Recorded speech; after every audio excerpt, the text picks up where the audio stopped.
Welcome to Live Daf, your online Daf Yomi Shir. Shalom Aleichem, welcome back to today's Daf, which is Eruvin Daf Chaf. We're on the top line of the Amid, the last word of the top line. Boi minei Abaye mirabba.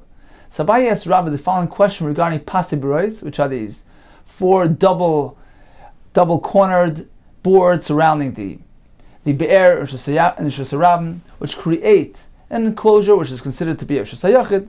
So Abaye asked Rabba the following question. Chatzer, if we have a Chatzer, a courtyard, Sheroisha Nichnas Leben HaPasim, who is heading into the area between these pasim, meaning there's an entranceway, there's an opening from the courtyard to the area between the pasim.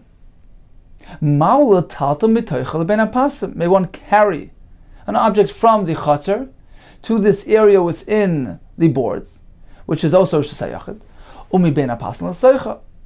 and can a person carry back from the Bein HaPasim area into the Chatzer? Now, why would I think there's a concern here? So perhaps the area of the Bein HaPasim in between these boards, since it's designated for the use of the Oile Regel, to draw water for their animals, perhaps it's considered to be their place of residence. And as we know, when we have two places of residence near each other, that requires an Erev Chatzeris to allow carrying from one to the other, in order to merge the residency, in order to combine the usage area into one Makam Dira. So the question is, can the Bnei Chatzer make use of the Makam between the Pasim? Can they carry from one place to the other without making an Erev? So this is the question to Rabbah.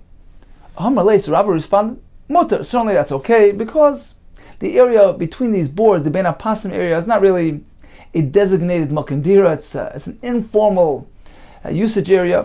Therefore, it doesn't constitute a din of Makam Dira. It doesn't require an Erev to be established between the Bnei Chatzer and anybody else. So he asked him, fine, that's regarding one Chatzer. Shtayimai, let's say we have two Chatzeres, two courtyards which are heading into this area of the Bein HaPasim.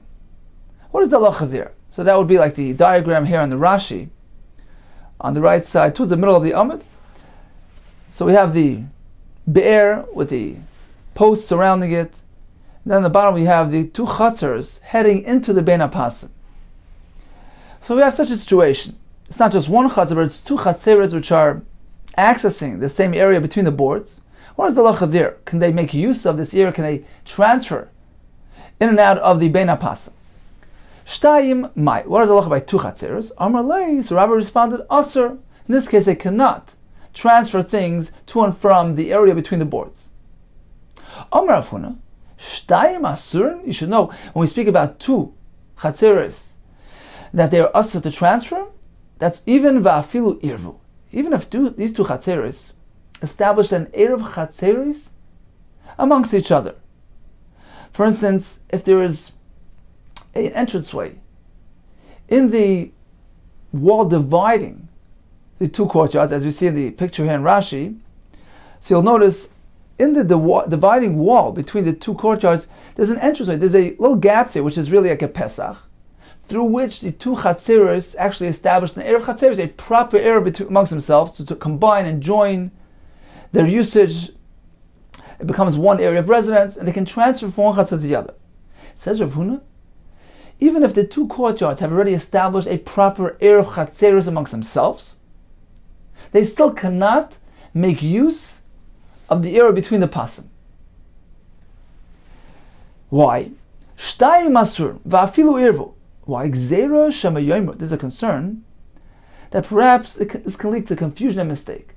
An onlooker, for instance, a person standing in the Bein HaPasim, taking a look at these members of the Chatzeris transferring items back and forth into the Bein HaPasim area, perhaps they'll say, Shema Yomru, Erev Moil Bein HaPasim.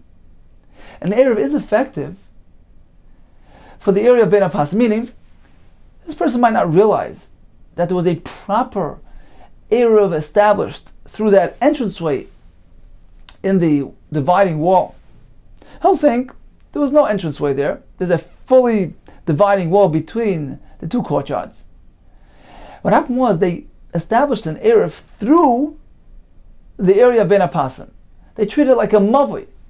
So just like, generally speaking, the courtyards merge their usage and ownership through the mavi, which binds them together, which ties them together.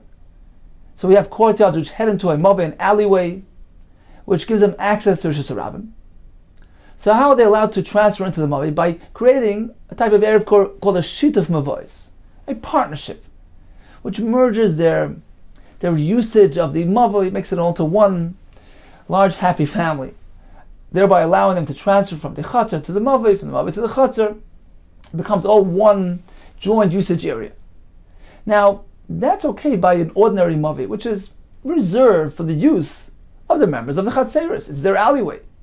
So by placing some bread, by gathering together this erev, they're all merging, they become partners in this huge area, in the mavi, and the chatzeres that are leading into it, thereby allowing them to transfer from the chatzar to the mavi, from the mavi to the chatzar without any concern. But over here, when we have the pasan, which is not really reserved for their personal use, it's a publicly accessed area. It's not meant exclusively for the members of the chatzar. So they cannot go ahead and create a shituf mavois through this bein hapasim area. This can't serve like an alleyway which joins together the members of the various chatzeres, because it's not designated for them.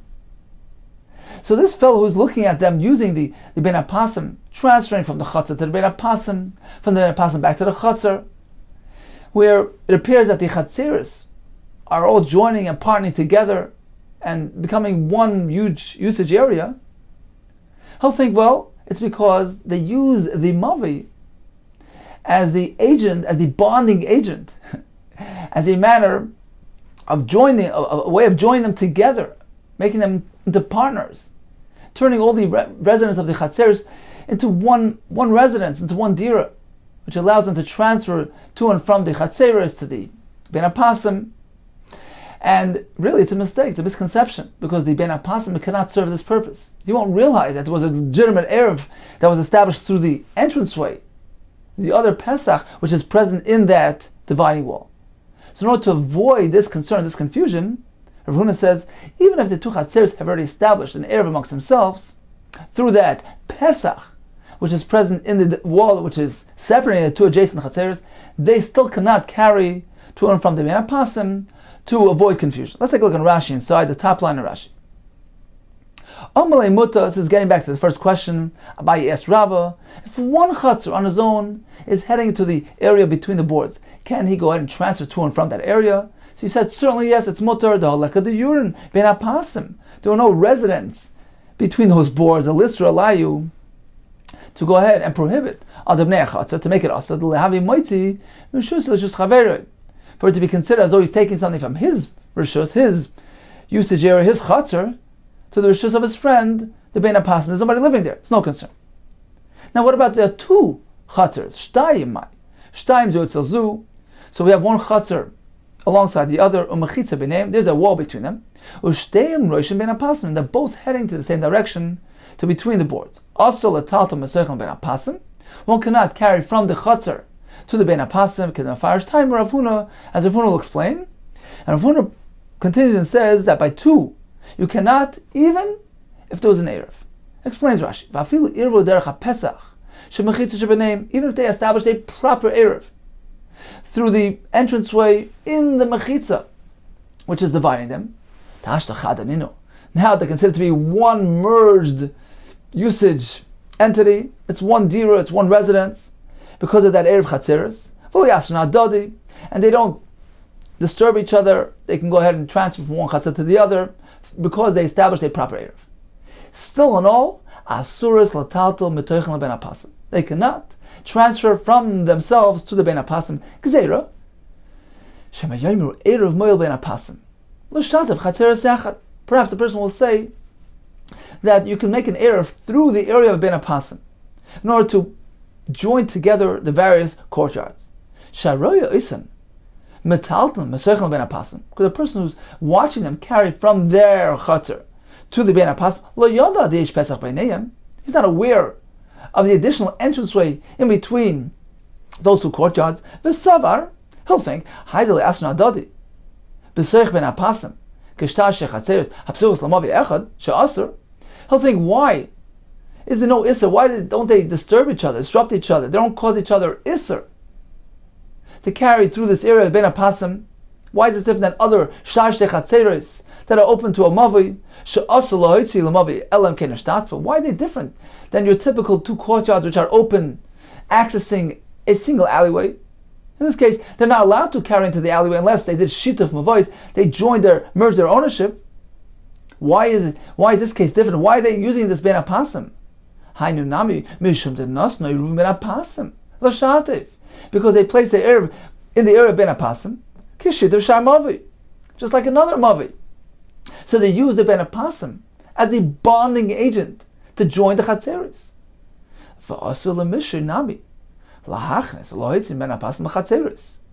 And this will lead to a mistake. It will lead to people bringing items in and out of the Chatzeris to the Pasim. Even when there's no Pesach, additional doorway between those courtyards. Even when there's no Pesach, which enable them to put an Erev through that Pesach. Even without that, people think, well, they can make an Erev through the Ben Apasim area. So it's like a Mavi, like an alleyway, which joins the two Chatzeris together. And that's not correct. That certainly couldn't help. The Rabban only established the concept of Shitufim Mavois when it's a proper alleyway, which is designated for their use. But Mavi Sasam Tikkun, they established only when it's a closed-off Mavi. It's a long one. This one is broad and open, exposed on all sides, and it's meant for public use. This can serve as the bonding agent to partner together, to merge together the Chatzeris that are attached to it, that are accessing it. So this can lead to confusion. And therefore, says Rav Huna, they can't even make use of this joint usage area, even if they've already established a proper Erev Chatzeris through the other entranceway, which is a proper Erev. Lest one might confuse things and think, well, look, they joined together using this area of Pasei Berois, which is incorrect. Says the Gemara, 7 lines from the top. So this was Rav Huna's Chiddush.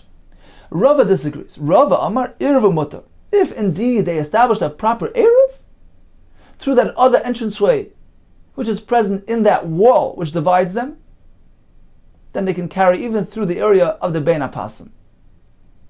We're not concerned about this confusion, about this Gzer. Amli Abayla Rava, have a raya too. Tanya, the Messiah, there's a brayso that supports you. The brayso says, Chatzer sheroisha echad, nichas lebein hapasim. So if we have one Chatzer on his own, heading into the area of Bein HaPasim, mutal talta matoichel Bein HaPasim, one can carry from the Chatzer to Bein HaPasim, and same thing in reverse. Bein HaPasim l'soicha carries something from between the Pasim into the Chatzer. Why not? Aval shtayim aser. But if there are two Chatzers which are leading into the Bein HaPasim, then they cannot use this area. This is what we just said, that they cannot transfer from their Chatzer to the Bein HaPasim and back. That's only if they hadn't yet established an Erev amongst themselves. Aval Erev, but in a case where they did make an Erev, such as in this case that we discussed, when there is a Pesach, another additional entranceway, present in that dividing wall, in which case they're allowed to make a standard Erev Chatzeris. So once they did that, mutar, then they're certainly allowed to transfer through the board area as well. Perhaps this will be a refutation of Rav Huna, who does not allow when there are two Chatzeris, even when they make an Erev. Rav Huna will respond, Hasam, you know what that brayso is speaking about? Not just a standard Erev. The Hadran va'arvan. What happened was that wall in between them totally broke apart. It created a breach between these two Chatzeris, in which case it's pretty clear and obvious that it's considered to be one large area. The two courtyards are not considered to be separate entities, in which case they don't even need an Erev.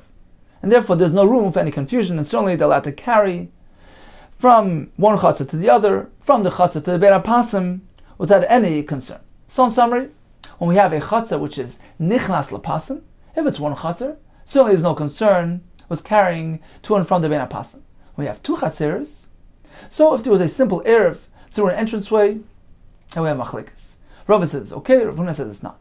When it's nifritzu, that wall in between them broke apart, in which case it's clear and obvious that both chatzeres are one single entity, there's no concern of any confusion. All realize that the reason why they're carrying is because it's considered to be one chatzer, and there's no room for gzera. Continues the Gemara. So Abaye asked Rabba another question regarding Pasei Berois. Yom v'shu mayim b'Shabbos ma'u. We know that the Pasei Berois was established for the benefit of the Oile Regel, so they can have adequate water supply for their animals. So the entire concept of the Mechitza here is to create a usage area for drawing water from the well. Yom v'shu mayim b'Shabbos ma'u. What if the water was depleted? It dried up on Shabbos.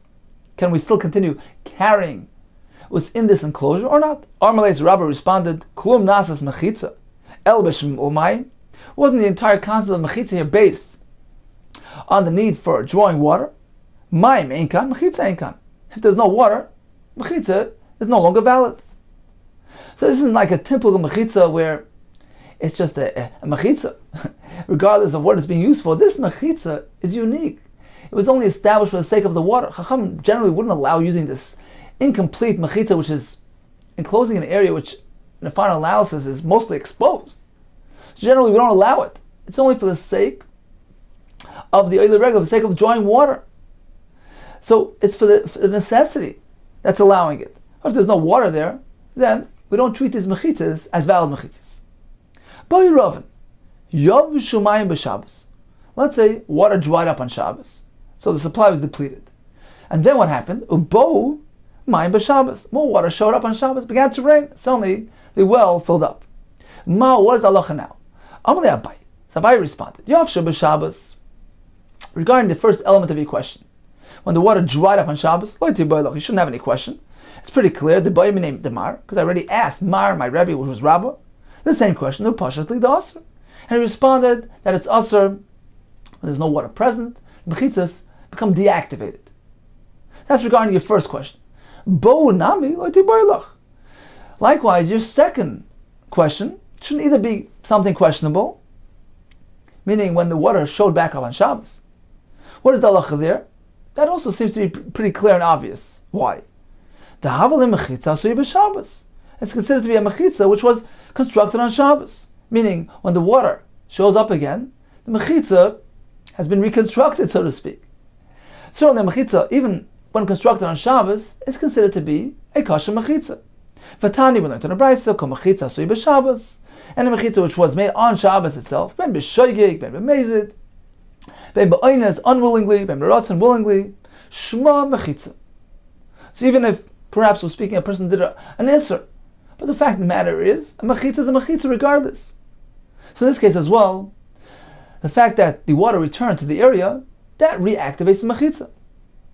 Says but that's not so simple. But haven't we learned an interpretation on this brisa? Amar of Nachman, lo yishanu, ela lizrek.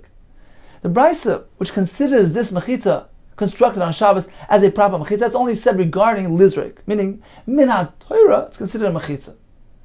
So if one throws an item into this enclosure from Rosh Hashanah, he's chayiv. But to allow carrying within this contained area, certainly cannot carry on Shabbos. So it's not so simple. Abaye is proposing that this is such a simple question that if the water returns and the mechitza becomes reconstructed, so to speak, there's certainly no question that he can carry within his mechitzas. Rav Nachman seems to say that with the Rabban you cannot. Says the Gemara, Ki itma de Rav Nachman. You know when Rav Nachman said that we're limited? That's amazing itmar. It's only when a person intentionally constructed the mechitza, he did an isser. In that case, there's a knas. The Chacham does not allow a person to carry due to a penalty, but minadin. Certainly, let's say if it was b'shoigig, of course the mechitza is considered to be a valid mechitza. So only when it's b'mezid, it didn't isser b'mezid, do we restrict him. But in the case of other than mezid, for instance, in our case, where it began to rain, so nobody did anything wrong, certainly there's no question the mechitza would be a proper mechitza and one can carry through it. Omer Belezer, Hazurik leben pasei berois chayv. If one wants to throw an object from Rosh Hashanah into the contained area between the pasei berois, which is a Rosh Hashanah, this fellow is chayiv. It's chayiv achatas. Says no pshita, of course. Ilav machitzahi. If this wouldn't be considered a mechitza min haTorah, Rosh Hashanah min haTorah, heichim mishra leila malis. Why would anybody be allowed to draw water from the well into the confines of the Bein HaPasim? Certainly, min haTorah it's considered Rosh Hashanah. So once we realize it's chiddush, when it throws into this area, we consider it Rosh Hashanah and he's chayiv. Of course. Lo yitzricha, says the Gemara, apparently Rav Elazar's halacha is said in the case of the Avad Kain Pase Berois Bishus Arabim. There was no well there. This person constructed something which resembles Pase Berois in Rishus Arabim. So he constructed these 4 double post corners, despite the fact that there was no be'er there. It's on dry land. Rav Elazar tells us that even in this case, it's considered Rishus HaYachid. So if a person constructs this v'zorach l'soich and throws into this area from Rishus Ram Yischayev, because despite the fact there's no water there, this type of enclosure constitutes a Rishus HaYachid min haTorah. Says Hanami Pshita. This is also pretty obvious that Pasi Berois, even in the absence of water, is considered Rishus HaYachid min haTorah. Why is this self-evident? Ila de ba'alma machitzi. If not for the fact that, generally speaking, even without water, this configuration is considered to be a proper enclosure, a proper mechitza min haTorah at least. If not for that, when there is a bur, how can one carry within this? Meaning, how can one draw from the bur, which is the sayachid, into the area beside the bur, which is merely being contained by these posts? If not for the fact that it's considered to be a sayachid min haTorah. So apparently, this configuration, this enclosure min haTorah, is a sayachid, regardless of the bur's presence. It's inconceivable to say that the bur turns into shayachah. That's only a rabbinic clause, that they require the bur to be, the water to be there. But it's certainly based on the premise that this type of enclosure, min haTorah, is considered a proper enclosure, even when there's no water there. So what's Rav Elazar's chiddush here? It says in Malay Tzricha must be speaking about a case of afagav the kabaki bar rabim. Rav Elazar is telling us even when the rabbim, the public, is traversing this area of the posts, they're going right through it. Nevertheless, these mechitzas hold their own ground, and the area within them is still considered Rishus HaYachid. So what's Rav Elazar coming to teach us? That the rabbim have no power to come along and negate mechitzas. We already know that. Rav Elazar himself already told us the same thing elsewhere. This nan Rabbi Doimer. If the derech of the rabbin was cutting through the Pasei Berois, he should go ahead and make a detour, divert the access route of the public to the sides of the Pasei Berois. They shouldn't be going through it because they're going to negate the mechitzas if they come through it. There's absolutely no need. Rabbi Yochanan, Rav Elazar damet havayu. And on that, Rabbi Yochanan and Rav Elazar both exclaimed, and they made this following interpretation: right over here in this halacha, that the Chachamim are not concerned about the rabbim coming through these Pasei Berois. Right over here, you've become notified and informed regarding the power of mechitzas. Look, they even stand firm and hold their ground in face of public traffic that's opposing them. So in any case, Rav Elazar already told us this concept elsewhere.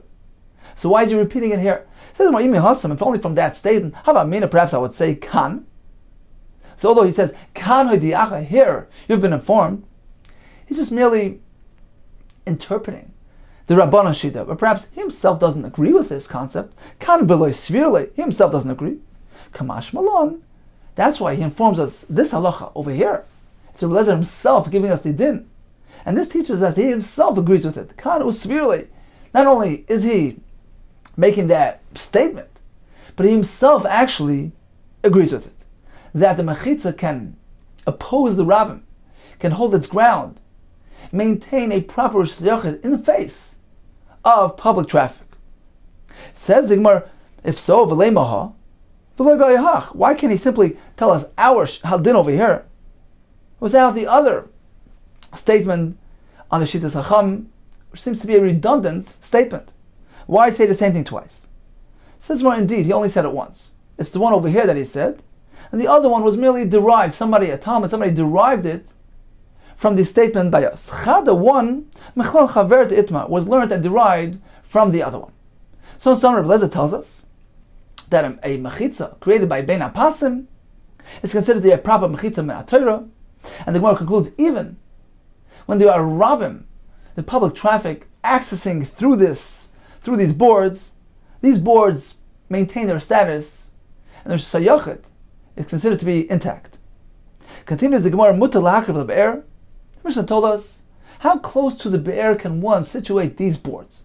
As close as you want, as long as there's room there, just space for the Roisha Beruba Shal Para, the head and most of the body of the para, so you can get in there and drink. Tanan also, we learned in the Mishnah elsewhere, Lo Yamad Odam B'Shus Harabim. A person shouldn't plant his feet in Shus Harabim, V'yishta B'Shus Hayachid, and lean over into Shus Hayachid and drink. B'Shus Hayachid, likewise, a person shouldn't be standing in Shus Hayachid, V'yishta B'Shus Harabim, and lean over and drink from a cup in Shus Harabim. Ela im kain, unless Machnes Roisha Berubai, he inserts his head and most of his body into that place where he's drinking from. Let's take a look at Rashi here, 2 lines from the bottom. Why is this required? We're concerned. Perhaps his body will be drawn back to where his feet are standing, and this will result in him bringing the kli back out with him. So for instance, if he's standing in Shus Harabim and leading into Shus Hayachid and drinking from a kli, there's a concern that inadvertently he might actually straighten out his body and bring the kli back with him out to Shus Harabim. So he can't do this unless most of his body is inserted in that new Rishus, which diminishes that concern. Continues the Gemara. V'chein begas, the same concept will apply to a wine press. So the wine in the wine press is not yet chayiv in Trumas U'Maishes because it's not considered to be really nigmar malachtoi. The process hasn't really been completed. So a person is drinking on the gas, that shtia, that drinking is not considered to be a formal drink of shtias kva. It's an informal snack, which does not obligate the separation of Trumas U'Maishes. This only applies if a person is roishe v'rubai, his head and most of his body is over the gas, in which case we consider the drinking as an informal drink, which does not require Trumas U'Maishes. Okay, so that's the Mishnah. So let's analyze. Gabi Adam, so when it comes to a person, we just said, Ha'amar dabai roishe v'rubai. We require his head and most of his body inserted in the new rishus. What about by an animal? Gabi para, by behema mai. What is the halacha there? If the animal is standing in one rishus and leaning over to another rishus, for instance, in our case we have the pasi b'rois. So the para is leaning partially into the pasi b'rois. What is the halacha there? Maybe in Allah roishe v'ruba. I lie. Do we require that the head and most of the body of the animal is actually been inserted, is present in the new rishus? For instance, in this case, within the containment of the boards of the pasi b'rois. Is that required? For concern that if you're holding a kli and feeding the animal, and the animal is only very partially in the rishus hayachid, there's a concern that he might straighten himself out, bring himself out to Surabim, and you might follow along the animal with his kli and carry out Shus Harabim.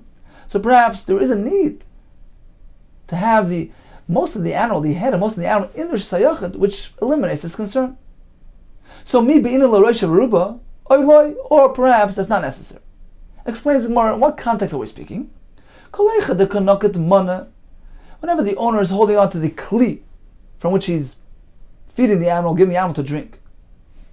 So we're going to see throughout the entire Gemara here, this whole concern is only when the person is actually holding on to the kli, the utensil from which he's feeding the animal. If he places it down on the floor, there's no concern. Or if he spills it out, it's certainly no concern. So that's number one. We're speaking about that the owner is actually holding on to the kli from which he's feeding the animal. When he's holding on to the kli. And he's not actually holding on to the animal himself. He's not grabbing onto the strap which is around its neck. In which case, there's a concern that perhaps the animal would just decide to move back out in Shus Harabim. He's going to follow with the kli. So in that case, certainly you have no question. The boy roish v'rubim lekav. There is a requirement for the animal to be mostly inside, the head and most of the animal inside Rosh Hashanah, to eliminate this concern, then he might go ahead and follow the animal out with the kli. So if he's holding the kli but not the animal, certainly there's a requirement to have most of the animal inside. When do we have the question? In the case of Heicha de Noketmana, he's holding the kli, and he's also holding the animal. So he's firmly holding on to the animal. Perhaps this element works in his favor. It will eliminate the concern of the animal pulling himself back out and this fellow following with the kli. What is the halacha there? Meaning, in a nutshell, do we need both conditions to be met? Do we need that? Number one, he should be holding on to the animal. Number two, the animal should be mostly inside. So both elements are required, or perhaps one or the other is sufficient. So if the animal is mostly inside, that's okay, even if he's not holding on to it. Or perhaps if he's holding on to the animal, then we don't need it to be mostly inside. So both elements required, or one is enough, either one. So we have a raya from the following brayse, from our Mishnah. Mishnah says we need to leave enough space between the board and the bear. Why? To allow the head and most of the para to come in there and to drink. So apparently that's a requirement. Now, what are we speaking about? Is he holding the animal or not holding the animal? My love, should we not assume that we're speaking about the nakat la, the nakat mana? He's holding the animal, also the kli. So apparently both conditions need to be met. Number one, he needs to hold on to the animal, and even when he's holding the animal needs to be found mostly inside. So apparently one of these elements are not enough. Says Marloi, no, not necessarily. Perhaps we're speaking about that only one element is present, the nakat mana. He's holding the kli, but he's not actually holding on to the animal. Therefore, we require the animal to be mostly inside. But should we have a case where he's actually holding on to the animal, that element is enough to negate the concern of carrying. He doesn't need to be mostly inside the contained area. Says the Gemara, but you can't say that. So you want to tell me that when he's not holding on to the animal, that's when we require the animal to be mostly inside. But in that case, when he's nakat man, he's holding the kli, but he's not holding onto the animal, in that case, can one go ahead and feed the animal altogether? Meaning, even if it's mostly inside, that wouldn't be allowed, as we find in a brisa. That actually holding onto the animal is an absolute requirement. Ba'atanya, haven't we learned in the brisa? So we're speaking about an animal who is mostly roish v'rubai in the contained area of the pasibarois. The brisa tells us still he cannot directly feed his animal. He can't hold a kli and give his animal to drink. But he can go ahead, draw water, and spill it out on the floor, and allow the animal to drink on its own. So the fact that Bryce is telling us that even when the animal is mostly inside, you cannot feed him directly. How does this fit with our Mishnah that certainly allows one to do this? Apparently, the difference will be because in our Mishnah, he's holding on to the animal, on top of the fact that the animal is mostly inside. Whereas this Bryce is speaking about that he's not holding on to the animal firmly. Therefore, we cannot feed the animal, even if the animal is mostly inside. So apparently, both conditions need to be met. Number one, he needs to be held onto. Number two, the animal needs to be inside. Says the but that's a wrong interpretation of that Bryce. That Bryce is not merely speaking about your typical case, where the animal is mostly situated inside the pasibarois, and the concern there is because he's not holding on to the animal, which will indicate that situation wouldn't be mutter. No, that's not the case here. We're speaking about a scenario which is very unique, which involves another concern, which is unrelated to our Gemara. Haven't we learned pshat in that Bryce? We're speaking about a unique case. We have an avos, which is a feeding trough, a container, a very large container, present in Rishus Rabbim, which is 10 tfachim high, and 4 tfachim wide, which is considered to be a Rishus Hayachid. Now Rashi explains that this avos is stretching from a barn, which is Rishus Hayachid, where there are behemoths present, which access this avus. They stick their heads out and they feed out of the feeding trough. Now this avus begins at the barn and stretches all along till the bein hapasim. V'roisha echad nichnas bein hapasim, and heads straight into the area between the boards, which makes it very convenient. One draws water, and he can go ahead and spill it straight into the avus to benefit the animals. So the Brayso is telling us that he should not conduct himself the way he ordinarily does, which is that he goes ahead and draws water from the well which is inside the boards, bein hapasim. Then he goes ahead and carries that bucket all the way to the barn. How does he do that? Because he lifts the pail. He's in the bein hapasim. He lifts it off the ground. He lifts it over the avus, and then, as he's holding the kli, the pail, over the avus, which is the airspace of Rosh Hashanah, he goes ahead and he walks alongside the avus. So he's standing in Rosh Hashanah. That's allowed. He can stand in Rosh Hashanah with his hand, which holds the kli, is suspended over the Rosh Hashanah. That's fine. And he walks all along the avus in that manner until he reaches, gets to the animal and pours the water in there. So the Brayso is telling us, don't do this. A person should not go ahead and conduct himself during Shabbos as he does during the weekday. Why? Gzeira, dil machazer le'evas de mekalkel. Perhaps there's a concern that he might notice the avus has become damaged, and instead of continuing on and dragging this pail over to the barn, he might go ahead and decide to first fix the avus, this container. How's he going to do it? First, he's going to put down the pail and just wrap it. He's going to go ahead and try to fix the avus. He's going to bring the pail along with him and place it down in Rosh Hashanah. So he picked it up in Rosh Hashanah between the boards, and then he put it down in Rosh Hashanah. That's what it saw. It's going to result in a malacha veitzah. He took something from between the bein hapasim out to Rosh Hashanah. Therefore, the Brayso is warning us: don't do this. A person should not go ahead and pick a pail up from between the pasim and carry it above the avos while he's walking to Rosh Hashanah, because this might result in malacha veitzah. So this is unrelated to our discussion we had earlier. It's a unrelated concern, unrelated gzeira, which involves the malacha veitzah. Says the Gemara, how can you say this would be the concern of the Brayso?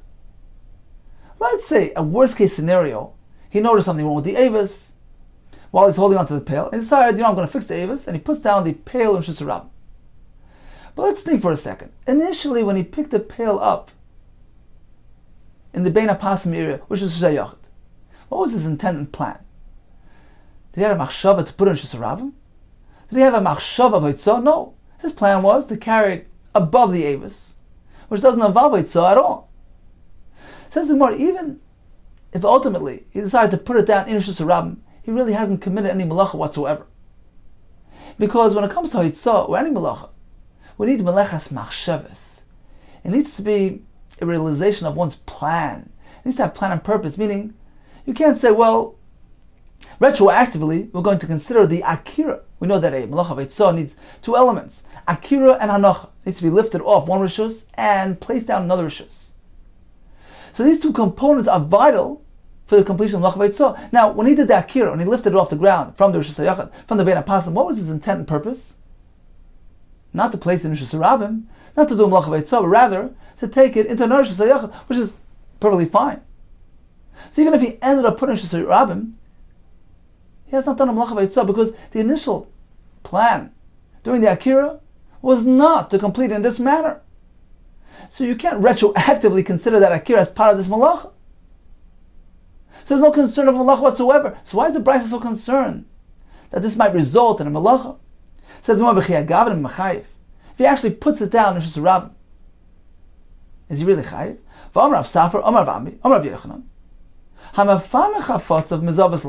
person is merely moving around objects. He's clearing chafetzim from one corner of his house to the other. And midway, while he's holding it in his hands, he has a change of heart. He decided, I'm going to take it out, and he takes it out. He's potter. Even if he did the akira in Rosh Hashanah, why? Because the intent during the akira, the initial lifting off the ground, was not for this purpose. So why are we so concerned in the case of the Avos? Says the Gemara, Ella, rather, there's another concern. There's a concern which involves a real malach. What is that? Zimnin the Mesakle. So what's going to happen is that he picks it up from the Bein HaPasim, he begins walking, and then he notices something wrong with the Avos. So he puts it down in Shusarab. So at this point, he has not committed a malach of Eitzah, as we discussed. But now, he fixed the Avos. He's going to resume his activity. So what's he going to do? He's going to pick it off the Rosh Hashanah and pour it into the Avos. Now he has committed a malacha.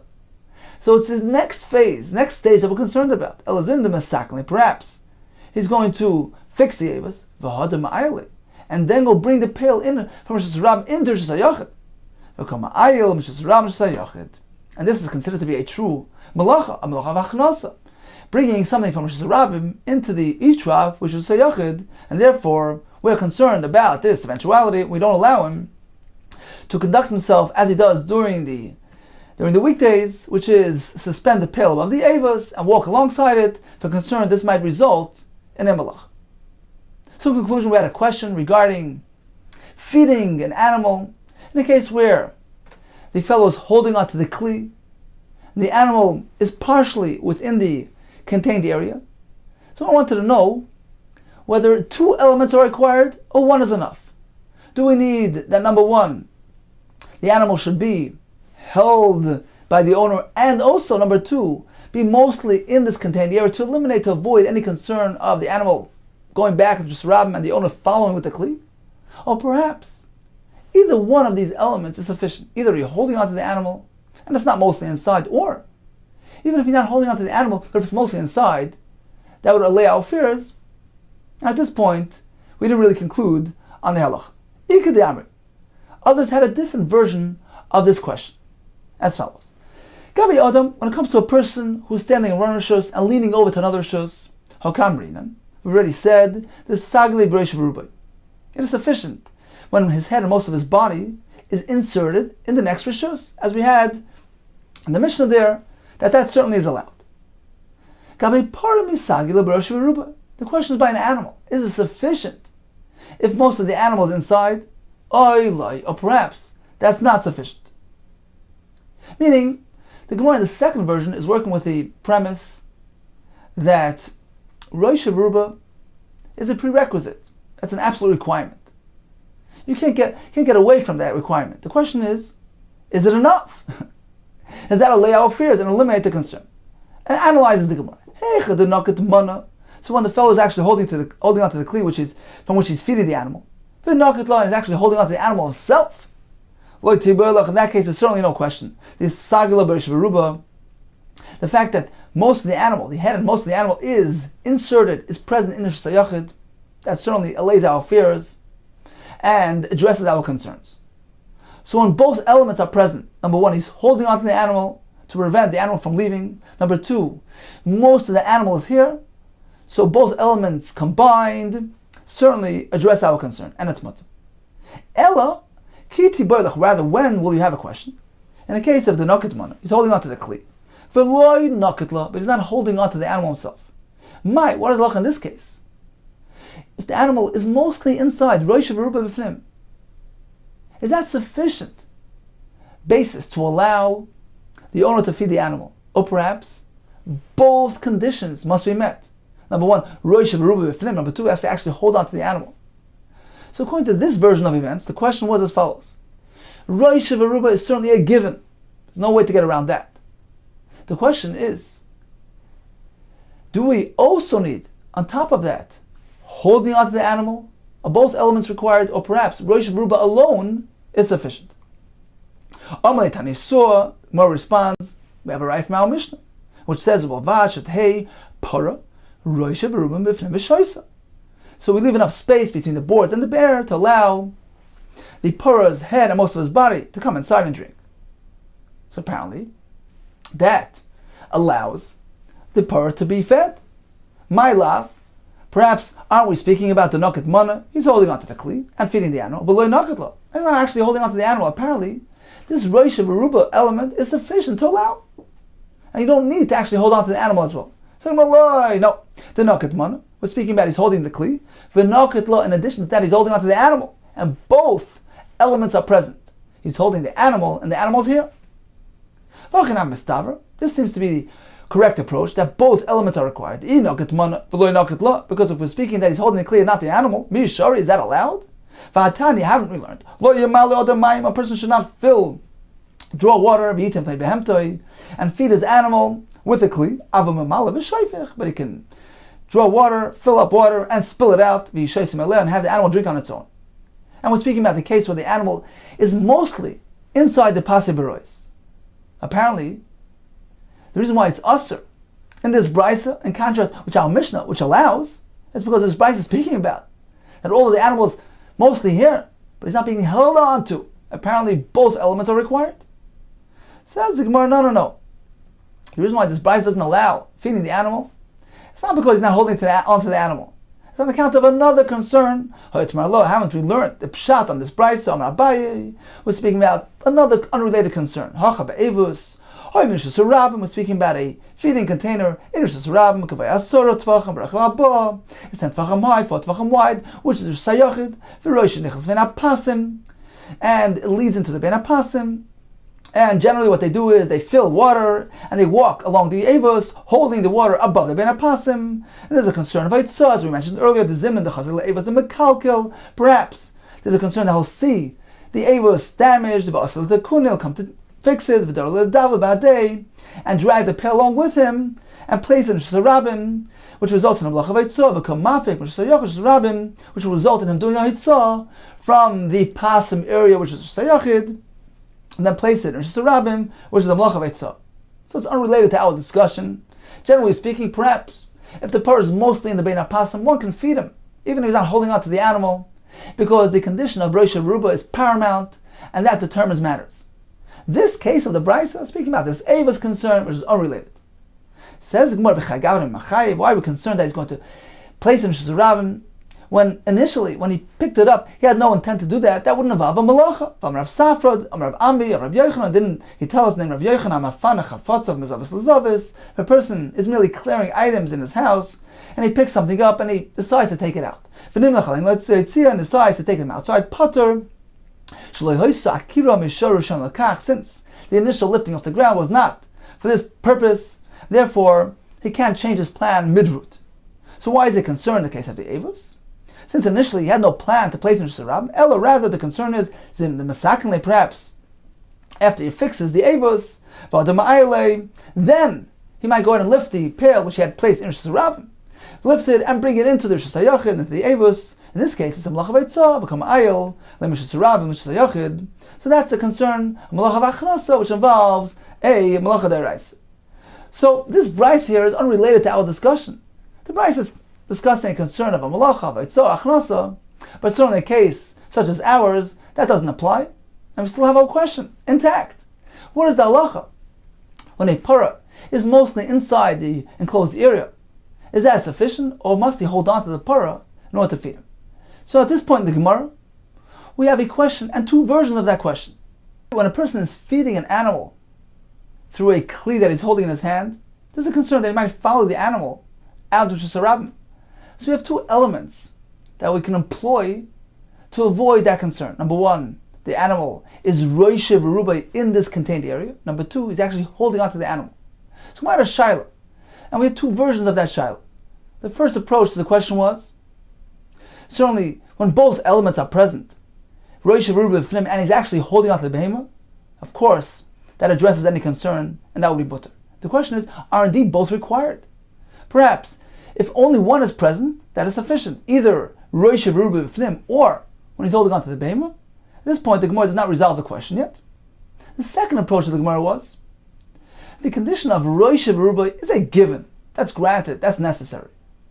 So when it's roishe v'rubai flim and he's actually holding on to the behemoth, certainly that's mutter. The question is, perhaps, when only one element of roishe v'rubai flim is present, Is that sufficient to allay our fears? Or do we need that additional element holding on to the behemoth? Continues the Gemara Tashma. Let's bring a raya to the question as posed in the first version. The Gemara wanted to know whether both elements are required, or perhaps one without the other is sufficient. Says the Gemara Tashma, come listen to the raya from the following price. Gamal sheroisha v'rubim bifnim. If I have a camel whose head and most of his body is in Rosh Hashanah, oisin bifnim. One can force feed it from the Rosh Hashanah.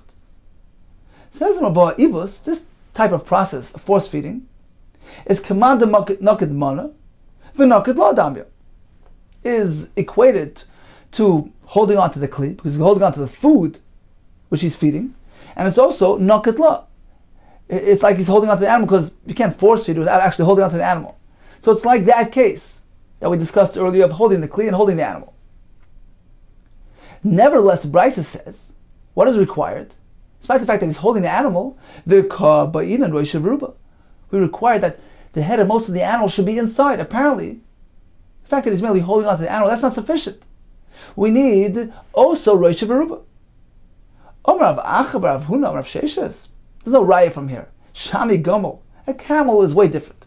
Since he has his neck is very long, so even if he's holding on to the animal, that's not enough, because he can easily turn his head back out in Shusarabim, in which case there's a concern that he might follow him with the food. Therefore, this brisa requires him to be mostly in Shusayachid, even in a case where the owner is holding on to the animal. But your standard animal doesn't have this concern, and perhaps if you're holding on to the animal, that will be enough, even if he's not mostly inside. Toshma, let's bring another raya, behema. An animal whose head and most of his body is inside, one can force feed it from inside. This type of force feeding is commanded nakat mana, nakat la. It's as though he's holding on to the kli, which is the food which he's feeding, and also holding on to the animal. You can't force feed without holding the animal. Nevertheless, we require that the head and most of the animal should be inside. Apparently, holding is not sufficient. Says the Gemara, my behema nami diktani gamal. The term behema here, as well, is referring to a gamal, which entails a unique concern because of its long neck. But an ordinary animal, perhaps, would be different. Says Mar, how can you say this behema is a gamal? V'hatani behema. Haven't we learned in the brisa the word behema? V'hatani gamal. And we have in the other brisa a reference to gamal. So apparently, behema here is not gamal, because gamal was already learned in the previous brisa. Says Mar, midigav Tanya. With these two brises learned next to each other in the same yeshiva, in the same location, meaning just because in the first brisa it mentions gamal and the second brisa behema, doesn't mean that behema in the second brisa is not referencing gamal. Perhaps the second Tana merely referred to a gamal as behema. Tani namihachi. We learned likewise in the brisa that a gamal involves a unique concern. Rabbi Lezer disagrees with the brisa here. He says you cannot force feed a camel since his neck is very long, in which case even if you're holding him and he's mostly inside, there is a concern that he might go ahead and bend his neck outside and have the owner follow him. So Rabbi Lezer disagrees, doesn't allow force feeding the animal in this case, because a camel entails a unique concern on account of his long neck. But in any case, we see that a camel does involve an additional concern on account of his long neck. And that's going to explain why the brisa requires the camel, despite that he's being held, to be mostly inside. But perhaps an ordinary behema would not have all these conditions, and if you're holding on to the behema, that's enough. You can feed him even if he's not mostly inside. Okay, time for a brief review of today's daf. We began with a case of a chotzer, which is accessing the bein hapasim. Can one carry to and from the bein hapasim? If it's only one chotzer, there's no concern. If we have two chatzeres simultaneously accessing the bein hapasim, so even when they made an eruv, we have machlekes whether they can or cannot transfer through the bein hapasim. Rav Huna says no, Rabbi says yes. All agree if the partition between these chatzeres was nifrat, becomes breached, in which case the chatzeres merge into one, there's no concern whatsoever. The Gemara tells us that the mechitzas of the pasim are considered to be a mechitza min haTorah. However, midrabanan, you cannot carry within them unless there's actually water present. If the water dries up, you must stop carrying. If the water comes back, you can resume carrying. Rav Lezer tells us these mechitzas hold firm ground even if the rabbim are walking right through them. The Gemara tells us that if a person is standing in Rosh Hashanah and he'd like to drink from a clean Rosh Hashanah, he must make sure that his head and most of his body is leaning into Rosh Hashanah. When it comes to feeding an animal in such a manner, we have two elements, Rosh Hashanah, and we also have the element of holding on to the animal. The Gemara wants to know whether both elements are needed or perhaps one is sufficient, and we leave it unresolved.